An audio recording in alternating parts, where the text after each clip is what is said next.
Crisis de los paradigmas en el siglo XXI. Jesús Mosterín. Primer paradigma. Materia. La vez pasada, en el curso que se tituló Epistemología y Racionalidad, hablamos sobre todo del aspecto metodológico de la ciencia. Hoy vamos a hablar de los contenidos del pensamiento. Tengan ustedes en cuenta que la ciencia es valorada o no valorada, desde diferentes puntos de vista. Es frecuente que los políticos y los periodistas insistan en las aplicaciones tecnológicas de la ciencia y la valoren como una especie de fuente de tecnologías. Es decir, la ciencia suministra los conocimientos que permiten el desarrollo de las tecnologías, por ejemplo, médicas, que curan nuestras enfermedades, o de las tecnologías de transporte que hacen que podamos viajar a mayor velocidad o con mayor comodidad y seguridad, etc. Esto, evidentemente, es uno de los intereses que tiene la ciencia, que tiene a veces aplicaciones prácticas.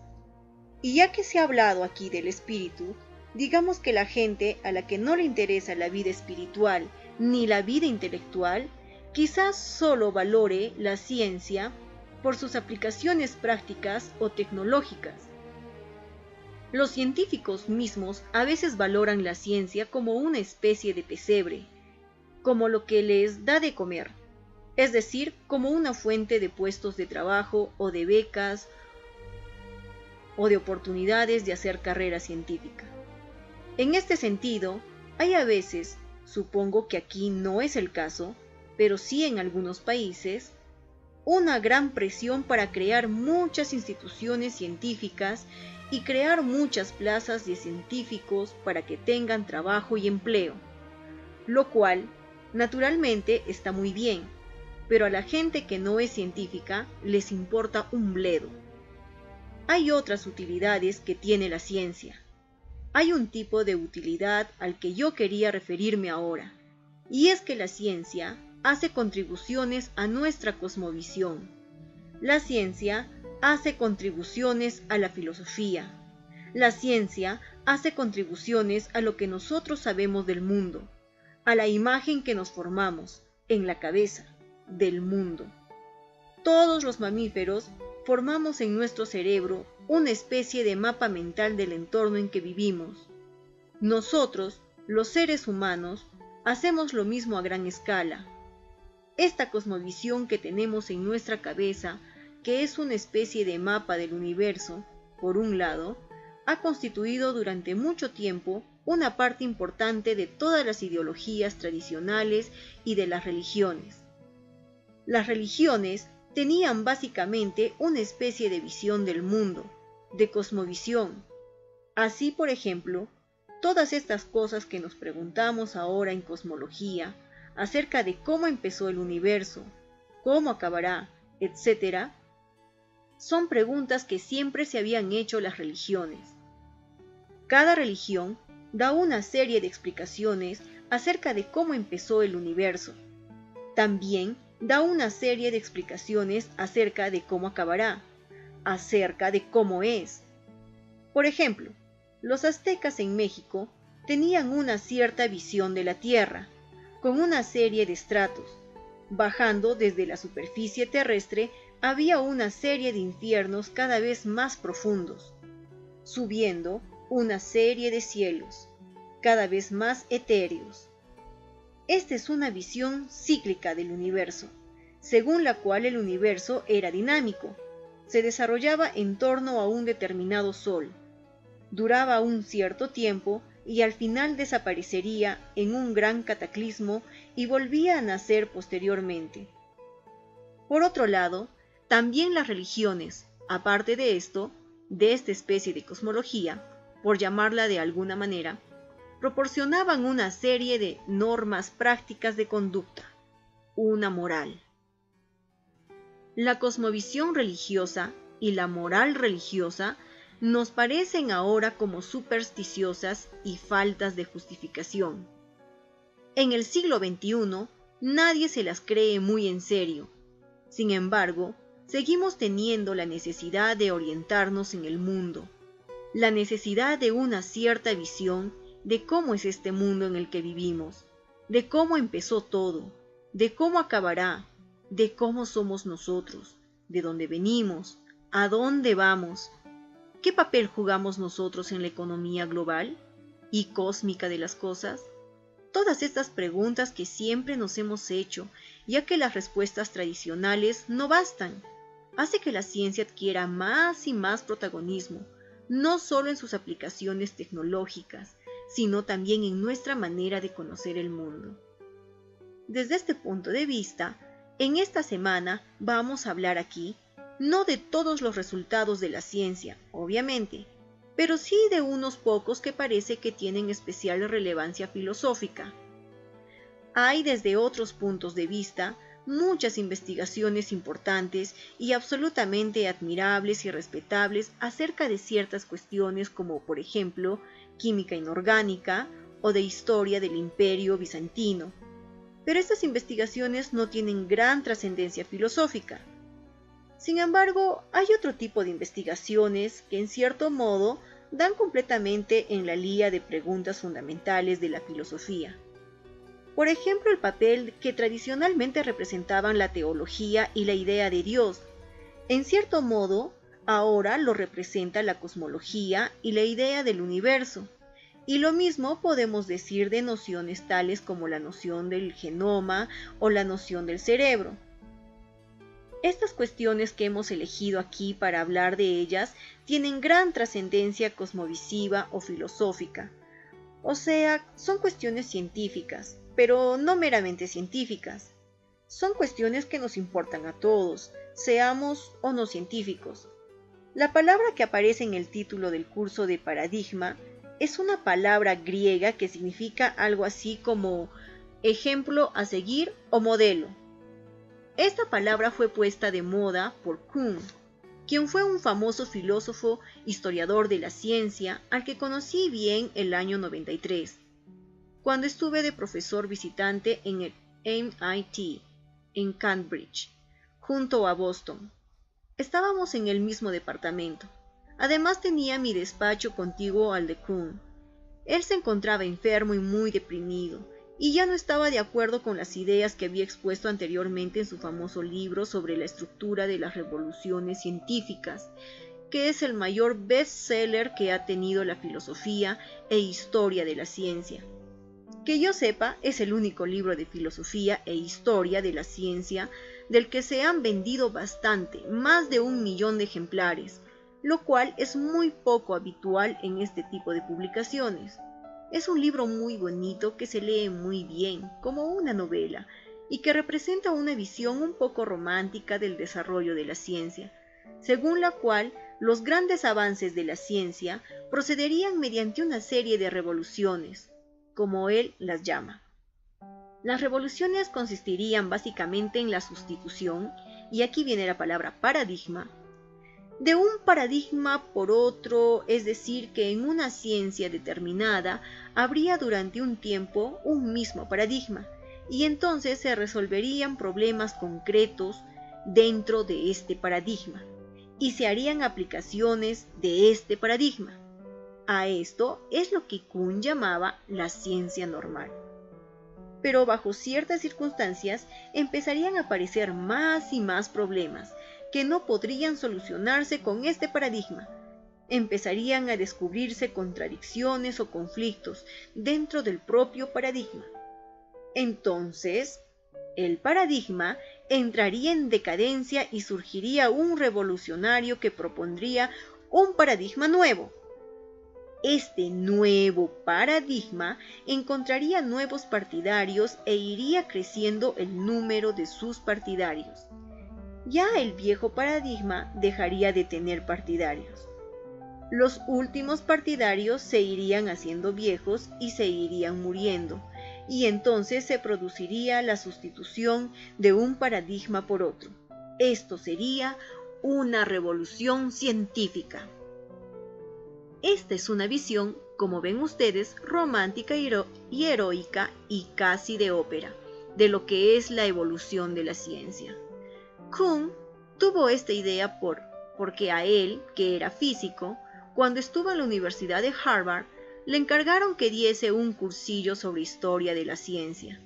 Entonces Kuhn, que no sabía nada de historia de la ciencia, muy preocupado, rápidamente se puso a leer cosas para preparar, en un modo precipitado, su curso de historia de la ciencia. Se le ocurrió empezar por el principio y se puso a leer a Aristóteles. Entonces quedó completamente sorprendido, porque aparte de que no entendía muchas cosas, le parecía que todo lo que decía Aristóteles era una tontería absoluta que no tenía pies ni cabeza, etc. Y por otro lado pensaba, esto no puede ser. Aristóteles es un genio. Todo el mundo sabe que es uno de los filósofos pensadores y biólogos más importantes de todos los tiempos. No puede ser que diga tonterías. Se dio cuenta que no había manera de meterse en el mundo mental de Aristóteles, hasta que un día tuvo una especie de switch, de estos chispazos intelectuales, y lo compara con los cuadros del holandés Maurits Escher, donde se ven unos patos volando que según como uno los mire, parece que van en una dirección o que van en otra. O en una dirección el dibujo parece que representa conejos y en otra dirección parece que representa peces. Entonces, según como lo mire, con un ligero movimiento de la vista, ve una cosa u otra. Esta especie de visión es la que tuvo Kuhn, como casi una experiencia mística, cuando se metió en el mundo de Aristóteles y empezó a entenderlo desde adentro. De ahí le vino la idea de que hay paradigmas distintos, que son inconmensurables, que no se pueden comparar unos con otros, porque la física aristotélica, que es una física cualitativa donde no hay nada matematizado, es muy difícil de comparar con la física posterior a Newton, que es una física que se establece siempre de modo cuantitativo, matemático y mediante ecuaciones, y por lo tanto se pueden comparar unas teorías matemáticas con otras. Entonces, una teoría matematizable es muy difícil de comparar con otra que no lo esté.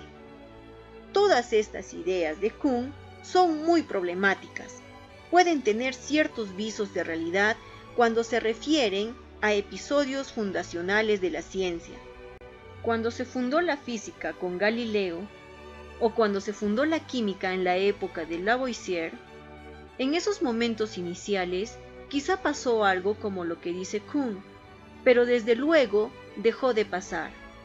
Ahora ninguna ciencia progresa como dice Kuhn, ya que los paradigmas son perfectamente conmensurables. Por ejemplo, Kuhn consideraba que la mecánica newtoniana era un paradigma, la relatividad especial otro, la relatividad general otro. Entonces, cada una de estas teorías es en cierto modo una aproximación a un caso especial a la siguiente. Es decir, la física progresa de un modo conservador, en el sentido de que cuando se descubre que una teoría no funciona en ciertos casos y se sustituye por otra nueva en los casos que sí funciona, la teoría anterior, ésta se conserva y se sigue viendo casos con las teorías siguientes. Entonces, en el ejemplo de la física, a velocidades bajas, como las velocidades habituales, la teoría especial de la relatividad coincide prácticamente con la mecánica newtoniana a nivel práctico. A nivel de predicciones, si las velocidades son pequeñas, las transformaciones de Lorentz coinciden con las transformaciones de Galileo. Lo mismo pasa si vamos a la teoría general de la relatividad, que es una teoría que trata también de situaciones de grandes densidades y de cómo el espacio-tiempo se curva en presencia de grandes densidades. Pero cuando las densidades son pequeñas, como son las densidades habituales, el espacio-tiempo se curva muy poco y prácticamente puede considerarse que casi no se curva nada, y entonces también coinciden. En cualquier caso, siempre coinciden localmente con la teoría especial de la relatividad.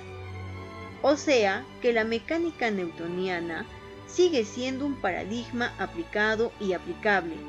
Por eso, todos los estudiantes de física en todo el mundo siguen estudiando mecánica newtoniana.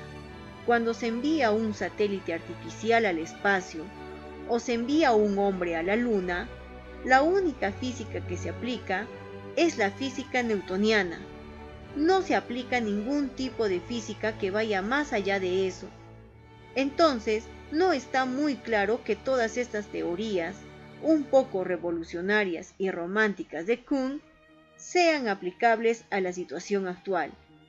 Aparte de eso, hay muchos profesores, por ejemplo en física, que por la mañana dan clases de mecánica clásica y por la tarde dan clases de mecánica cuántica. O hay muchos físicos que trabajan a la vez en varias teorías. Las nociones que maneja Kuhn no son extremadamente precisas. Una profesora inglesa que se llama Margaret Masterman publicó un artículo analizando los diversos significados que tenía la palabra paradigma en Kuhn y llegó a la conclusión de que tenía más de 20 significados distintos. Entonces Kuhn, después de considerar atentamente las críticas que le había hecho la profesora Masterman, escribió un artículo reconociendo que ella tenía razón y que él efectivamente había estado utilizando la palabra paradigma de maneras distintas, con lo cual renunció a seguir utilizándola y dejó de utilizarla en sus libros posteriores. Por ejemplo, en el libro que escribió sobre Planck y el cuerpo negro, ya la palabra no aparece. De todos modos, a lo que nos referimos en el título de este curso es que hay una serie de ideas centrales en la ciencia, en torno a las cuales se articulan muchas de las ramas más importantes de la ciencia actual, y que al mismo tiempo son, por así decir, nociones muy básicas del pensamiento humano y de la filosofía y de la cosmovisión. Para empezar, diré muy brevemente que en todas las historias de la filosofía, que empiezan por los griegos, nos recuerdan siempre que durante los primeros 100 o 200 años, la pregunta fundamental de la filosofía era: ¿de qué están hechas todas las cosas?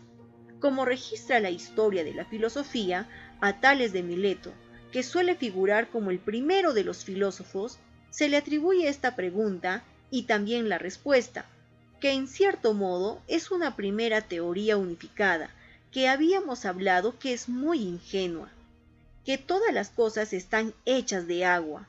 Luego se dieron otras respuestas, como que todas las cosas están hechas de aire, o que todas las cosas están hechas de algo indeterminado, o que todas las cosas no están hechas de un solo elemento, sino que están hechas de 4, de aire, de fuego, de tierra y de agua, o que todas las cosas están hechas de átomos, donde todos los átomos son una especie de canicas muy pequeñitas, una especie de bolitas macizas indestructibles que tienen ganchos y asas, que se enganchan unas con otras, de tal manera que cuando se enganchan unos átomos con otros, producen estos objetos macroscópicos que vemos, pero que en definitiva los objetos macroscópicos son una ilusión de los sentidos. En el fondo, lo único que hay son átomos, y los objetos se forman cuando los átomos se enganchan con otros, y los objetos se degradan, desaparecen, se destruyen o mueren cuando los átomos se desenganchan. En cualquier caso, no me interesa ahora la cuestión histórica o filológica, de hacer un análisis fino. Lo que sí me interesa es la pregunta: ¿de qué están hechas todas las cosas? No tanto las respuestas que se dan. Esta es una pregunta mucho más antigua en la filosofía que en ninguna otra pregunta que se refiera al ser o al logos. Cuando uno ve, por ejemplo, objetos de madera, tales como esculturas, muñecas, muebles, sillas, atriles, se puede decir ¿de qué están hechas todas estas cosas? Y la respuesta es que estas cosas están hechas de madera. Entonces se distingue la forma que tienen, que es distinta, como el caso de la silla, del atril, de la muñeca. De aquello de que están hechas, ¿qué es la madera? ¿Cómo se dice madera en latín? Madera en latín se dice materia. O sea, la materia es madera. Naturalmente hay cosas que vemos que no están hechas de madera. Por ejemplo, este micrófono que hay aquí no parece estar hecho de la madera habitual de los árboles. Y este vaso tampoco. Y el agua que hay dentro tampoco. Entonces, los filósofos, siempre la ciencia y la filosofía tienen una tendencia a la abstracción y a la generalización. Bueno, continúo. Los filósofos dijeron, sobre todo Aristóteles, que hay una especie de madera generalizada de la que están hechas todas las cosas. Y este es el origen de la noción de materia. No vamos a seguir toda la historia del pensamiento. Digamos simplemente que todas estas teorías tenían dos características. Por un lado, no eran teorías precisas, matematizadas o formalizadas. Por otro, eran teorías que no tenían apoyo empírico. No estaban contrastadas con la experiencia. Por ejemplo, Anaxímenes pensaba que cuando el agua se congela, se contrae. Pero entre nosotros sabemos que cuando el agua se congela, se dilata. Entonces, Anaxímenes, por ejemplo, podría haber llenado una botella de agua y una noche fría del invierno podría haberla colocado en el tejado de su casa. Y si la botella reventaba, hubiera demostrado que se dilata. Pero los griegos no hacían experimentos. Les parecía que los experimentos eran cosas de esclavos y que los hombres libres y elegantes lo único que hacían eran razonamientos. En todo caso, hacían demostraciones matemáticas, pero no experimentos. Entonces, es desde Galileo que básicamente la ciencia adquiere estas dos características de la formalización y de la contrastación empírica. La ciencia actual, sobre todo la ciencia física y sus aledaños como la cosmología, etc., lo que hace es construir modelos matemáticos de la realidad. La realidad en sí misma es enormemente compleja y es tan compleja que es imposible de entender. Nuestras entendederas son limitadas. Nosotros solamente podemos entender problemas que tengan un cierto nivel de complejidad computacional. Es decir, si los problemas se vuelven excesivamente complicados, entonces no hay manera de entenderlos. Simplemente nuestro cerebro empieza a echar humo y falla. Las cosas, si son demasiado complicadas, no se pueden entender. La realidad es siempre demasiado complicada, y por eso muy rápidamente la ciencia moderna se dio cuenta de que es una cosa utópica entender esta realidad tan complicada. Lo único que se puede hacer es buscar versiones simplificadas de la realidad. Por ejemplo, piensen ustedes, para no meternos en cosas muy complicadas, ¿sí? Piensen en algo tan sencillo como la superficie del planeta Tierra, en la que vivimos y conocemos muy bien porque nos movemos en ella todos los días. Pues bien, la superficie de la Tierra es una forma geométrica de una complejidad infinita y absolutamente indescriptible por ninguna teoría matemática. Piensen ustedes que la forma real del planeta Tierra incluye cada uno de mis pelos e incluye cada una de las hojas de cada uno de los árboles. Incluye cada automóvil. Cada vez que un automóvil se mueve, va variando la superficie de la Tierra. Incluye cada ola que hay en el mar. Cada vez que la espuma sube o baja de la ola, la superficie de la Tierra está variando. Cuando hace viento, fíjense qué variaciones. La superficie está variando constantemente.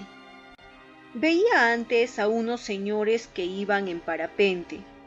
Y obviamente según estos parapentes se movían, estaba variando la superficie de la Tierra. En resumen, esto es algo esencialmente complicado. Lo que pasa es que tenemos problemas que resolver.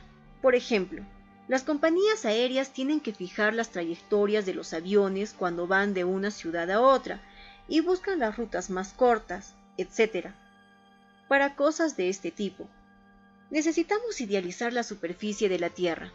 Vamos al mundo matemático y cogemos algo muy sencillo que entendemos muy bien, como es una esfera euclídea, por ejemplo, y decimos que la superficie de la Tierra es como una esfera euclídea.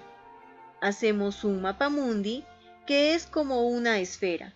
Si queremos hilar más fino, decimos que es un paraboloide de revolución o un elipsoide de revolución, o decimos que es achatada por los polos. Podemos buscar una forma geométrica que sea algo más complicada que la esfera, pero siempre son cosas sumamente sencillas, porque se definen matemáticamente con un par de ecuaciones. Este procedimiento que empleamos para conocer la Tierra, lo ampliamos para conocer cualquier cosa. Lo empleamos para conocer, por ejemplo, el universo real, el universo de verdad, que está ahí, que es una gran complejidad. La teoría general de la relatividad que utilizamos para conocer el universo es una teoría que tiene ecuaciones no lineales, que son casi imposibles de resolver y son difíciles de estudiar. No se pueden resolver eliminando miembros de las ecuaciones, lo cual solo se puede hacer bajo hipótesis extremadamente brutales de simplificación, como suponer que el universo es homogéneo en todas partes y que es absolutamente isotrópico, e igual en todas las direcciones, lo cual es obviamente falso, porque por ejemplo, si yo miro hacia la derecha, les veo a todos ustedes, y si miro hacia la izquierda, no les veo a ustedes, sino veo esta pantalla. Naturalmente el universo no es isotrópico, pero suponer que lo es nos ayuda a construir un modelo, y a muy grandes escalas y con muy buena voluntad y mirando así con los ojos un poco borrosos, podemos decir que hay una cierta esperanza que esto del universo isotrópico y homogéneo sea una buena aproximación. Lo único que podemos conocer de las cosas son estas aproximaciones. Cuando les preguntan, por ejemplo, ¿cuánto pesan? Ustedes responden, yo peso 70 kilos.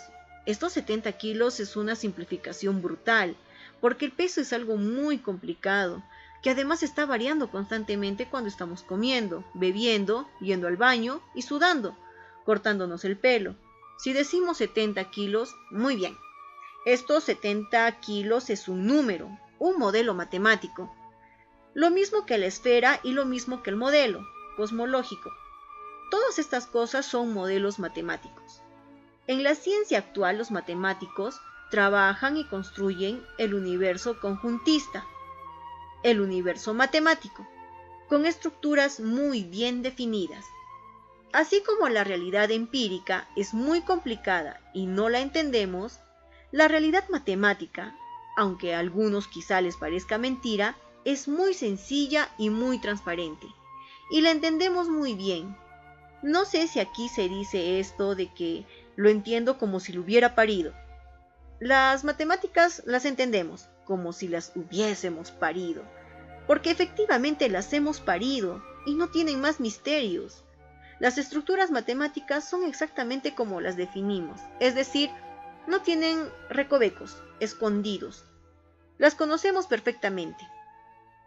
Por eso, en el método científico de la ciencia teórica, cuando nos enfrentamos con un aspecto de la realidad que es demasiado complicado o demasiado confuso, nos vamos a esta especie de supermercado de la matemática y buscamos ahí una estructura que tenga cierta semejanza estructural con la cosa por la que nos interesamos. Entonces traducimos los problemas que teníamos en esa porción de la realidad a la estructura matemática y allí los resolvemos fácilmente mediante la artillería de los diferentes algoritmos matemáticos. Y finalmente, la solución matemática que hemos encontrado la retraducimos otra vez al mundo empírico. Eso es lo que hacemos, no solo en la física, sino también en la economía, en la lingüística. Otra cosa es que lo hagamos bien o mal. Lo hacemos también en la meteorología, con resultados famosamente poco afortunados.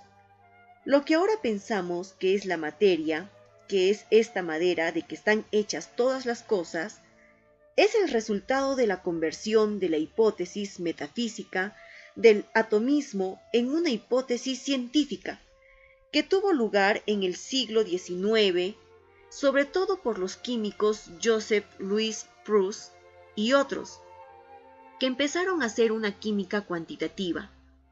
Entonces, esto de los átomos pasó a ser una cosa que podía comprobarse empíricamente. Empezamos a entender lo que eran los átomos y a caracterizar los átomos por el número de protones que tienen en el núcleo. Decimos que dos átomos son equivalentes entre sí, si y solo si tienen el mismo número de protones en el núcleo. Esto da lugar a una relación de equivalencia, y esta relación de equivalencia da lugar a una partición del conjunto de todos los átomos en clases de equivalencia, que son precisamente los elementos químicos, y todos los átomos pertenecen a algún elemento químico. Nosotros pensamos que esto vale para todo el universo, no solo para la Tierra. Esta es una gran diferencia entre la biología y la física. Pensamos que lo que decimos de biología vale para la Tierra, y lo que decimos para la física vale para todo el universo. Los átomos, cuando nos pusimos a investigarlos, resulta que eran cosas muy distintas de las habituales. La mecánica clásica no funciona cuando se aplica a los átomos. Hubo una gran revolución en los años 20, que fue la revolución de mecánica cuántica, que nos enseñó un poco a aprender a estudiar, a entender y a describir cómo funcionan los átomos. Lo que pasa es que anteriormente hubo otra especie de revolución científica, que era la teoría especial de la relatividad. La teoría especial de la relatividad es una teoría actualmente contrastada empíricamente, es decir, es la más segura que hay. Todos los días se hacen cientos de miles o millones de mediciones y experimentos en los cuales se comprueban constantemente las predicciones de la teoría especial de la relatividad. El problema que había después del desarrollo de la mecánica cuántica se refería a que la mecánica cuántica era incompatible con la teoría especial de la relatividad. Hubo una serie de personas, empezando por Paul Dirac, que le dieron vueltas a este problema. Finalmente, se vio que solo hay una manera de hacer compatible la mecánica cuántica con la teoría especial de la relatividad, que es desarrollando lo que ahora se llama la teoría cuántica de campos. La teoría cuántica de campos permite desarrollar una mecánica cuántica que es compatible, como digo, con la teoría especial de la relatividad. Lo que pasa es que esto, que es muy bueno, al mismo tiempo complica las cosas, la visión de la materia y la visión que se tiene del mundo. La teoría cuántica de campo es una visión un poco distinta de la que se tiene habitualmente. Diríamos que el universo tiene una serie de características básicas, que son los campos, y estos están campos en todas partes, con intensidades distintas. Por ejemplo, las partículas son simplemente excitaciones de estos campos. Así, un electrodo no está en un lugar determinado, está en todas partes. Se han hecho muchos avances y se han hecho muchas especulaciones en la teoría cuántica de campos, tratando sobre todo de unificar cosas, porque al principio había un gran campo de fuerzas y un gran campo de partículas que poco a poco fueron reduciéndose. Al final de los años 70, más o menos, se acabó de construir lo que sigue siendo el último grito de la física, que tiene comprobación empírica, que es lo que se llama el modelo estándar de la física de partículas. Este modelo se basa en tres teorías cuánticas de campos, que son la dinámica cuántica, que es la teoría de la interacción nuclear fuerte, la teoría de cómo están hechos y cómo se comportan las partículas, estas que están hechas de quarks, como por ejemplo los protones y los neutrones y muchas otras cosas. Y otra teoría cuántica de campos que es la teoría unificada electrodébil, que comprende a la teoría de electromagnetismo y a la interacción nuclear débil, que fue unificada precisamente por Weinberg, Glashow y Salam, por lo que les dieron el premio Nobel. Y luego, esta teoría unificada hacía una serie de predicciones como la existencia de una serie de bosones como las partículas Z y W, etc. Y estas partículas fueron encontradas en el CIAN por una serie de físicos experimentales como Rubia y otros que también les dieron al cabo de 1 o 2 años el premio Nobel, precisamente por haber encontrado estas partículas. Desde entonces, y esto es lo que estamos hablando hace ya 30 años o algo así, hay una suerte de estancamiento en la física de partículas, aunque la especulación ha seguido progresando y gente inteligentísima ha trabajado mucho y muy intensamente en el desarrollo de teorías como la de la gran unificación, que trata no solo de unificar la interacción nuclear débil con la electromagnética, sino también que a esta fuerza unificada tratan de unificarla con la interacción nuclear fuerte, e incluso los más ambiciosos tratan todo esto de unificarlo con la gravitación. Hay teorías como las teorías de supercuerdas, otras teorías de supergravedad, teorías de supersimetría, una serie de desarrollos matemáticos importantísimos que desde hace 15 años o así se dedican a ellos muchos de los físicos teóricos más listos del mundo. Pero todas estas son teorías que no tienen hasta ahora ningún tipo de contrastación empírica. Las únicas que quizás se pueden considerar, no sé hasta qué punto, que han tenido algún tipo de contrastación empírica negativa, han sido las teorías de gran unificación. Estas teorías que pretendían unificar la teoría electrodébil con la teoría de la dinámica cuántica, básicamente hacían predicciones, que podrían ser predicciones empíricas. Por un lado, predecían que los protones se desintegrarían cada muchísimo tiempo. Como hay tantísimos protones, si se hacen experimentos de cierto tipo, se puede comprobar si los protones efectivamente se desintegran o no. Y desde entonces, desde los últimos 30 años, se han hecho muchas observaciones y muchos experimentos, y siguen habiendo sitios y minas donde constantemente se están buscando estos protones que se desintegran, y no se ha encontrado ninguno.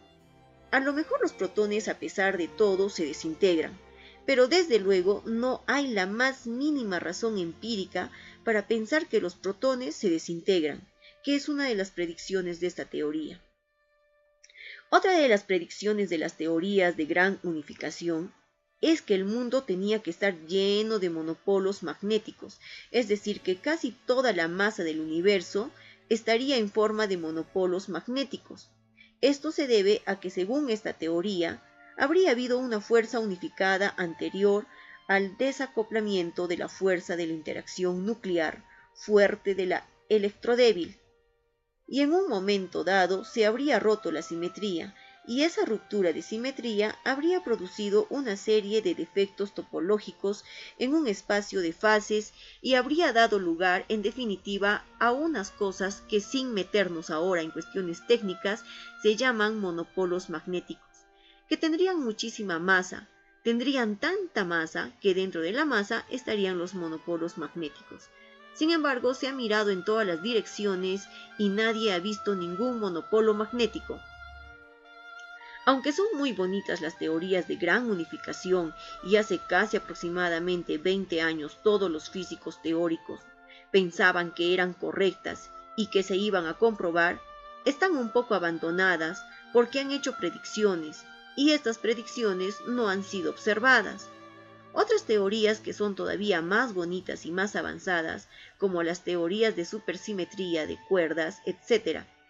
Realmente sería una maravilla que fueran ciertas, porque tendrían muchísimas ventajas y nos permitirían, por así decir, entender al mundo con una sola fórmula.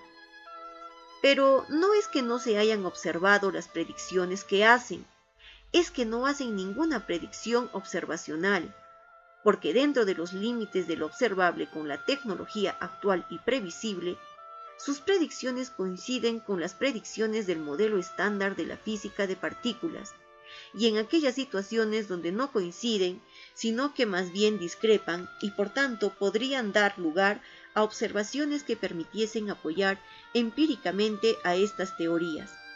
Son situaciones de unas energías tan altas que son imposibles de obtener en el laboratorio y requerirían aceleradores de partículas que tuviesen un diámetro del tamaño de la distancia que hay entre la Tierra y la estrella más próxima, que es Alfa Centauro, que es aproximadamente 4 años luz.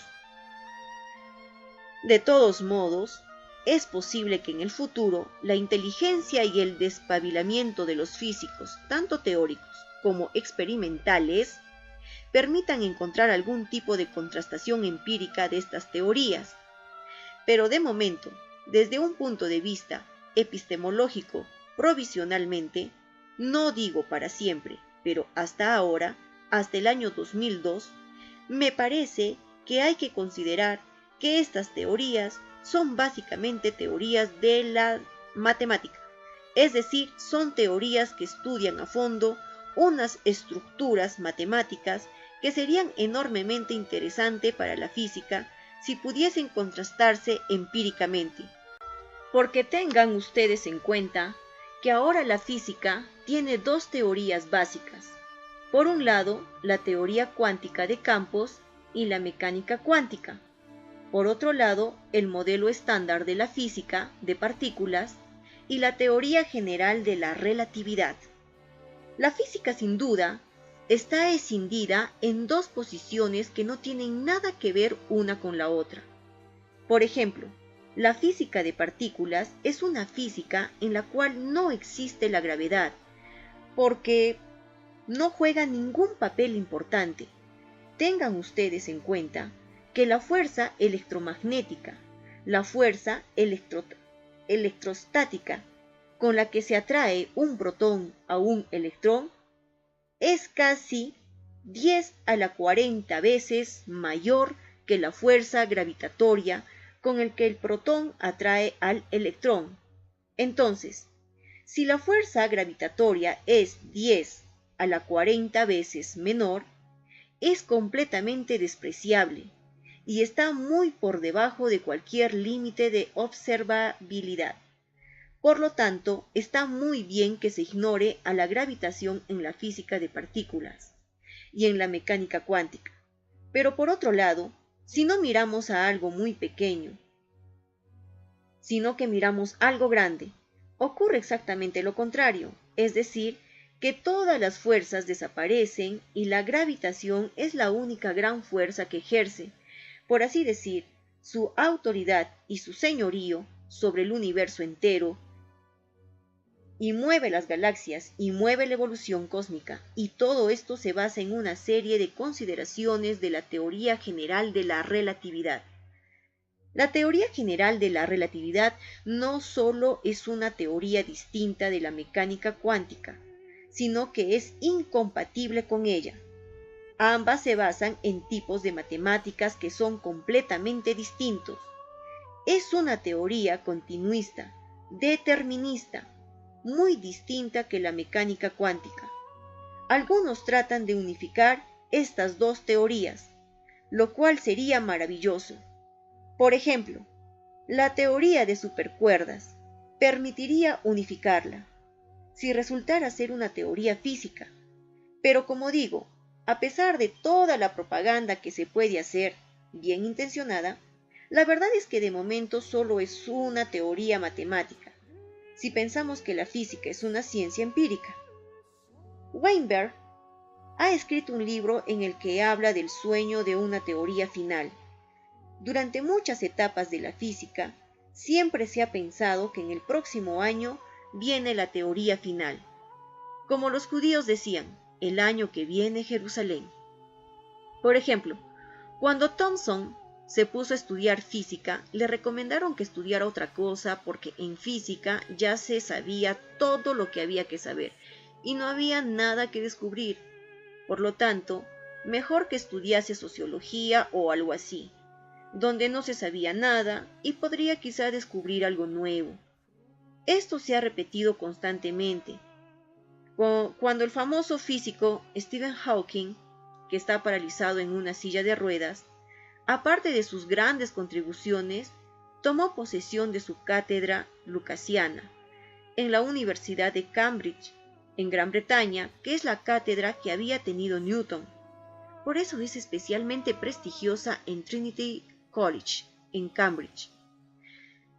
Él eligió, es decir, Newton, como tema de su lección magistral la pregunta: ¿está el fin de la física teórica a la vista? Y la respuesta que dio es que sí, y que seguramente la teoría final iba a ser la teoría de supergravedad. Pero desde entonces, esta teoría se ha olvidado prácticamente por completo, porque en las cumbres borrascosas de la física teórica, el viento sopla a mucha velocidad, y lo que en un momento parece ser la teoría reina, luego se la lleva el viento y se queda en nada. Lo único que ancla a las teorías y les da permanencia es precisamente la contrastación empírica. Como decía al principio, una vez que una cosa se ha comprobado empíricamente, eso ya es para siempre. Repito, y con esto termino esta breve excursión y reflexión, que a mí no me interesa tanto enseñarles física. En cualquier caso, los panelistas saben mucho más que yo de eso. Sí, quiero señalarles que cuando los físicos están tratando de establecer cuál es la estructura última de la materia, no están considerando una cuestión meramente técnica, sino que están considerando una de las cuestiones filosóficas más profundas de todas. Por eso fue una lástima cuando el Congreso de los Estados Unidos hace unos años decidió suspender la financiación de la construcción del Super Collider, un acelerador de partículas que se estaba haciendo en Texas y que quizá habría permitido dar respuestas a algunas de estas preguntas. En vez de eso, se decidió poner todo el dinero en el desarrollo del proyecto de la Estación Espacial Internacional, que es un proyecto totalmente estéril, desde un punto de vista científico, que solamente sirve para las relaciones públicas y para que los políticos saquen fotos y para que las industrias reciban pedidos. Cosas todas ellas muy respetables, pero desde un punto de vista científico. Esta estación no sirve para gran cosa, mientras que el gran acelerador habría sido mucho más útil. Eso es todo lo que se tiene que exponer en cuanto a lo que es el paradigma de la materia.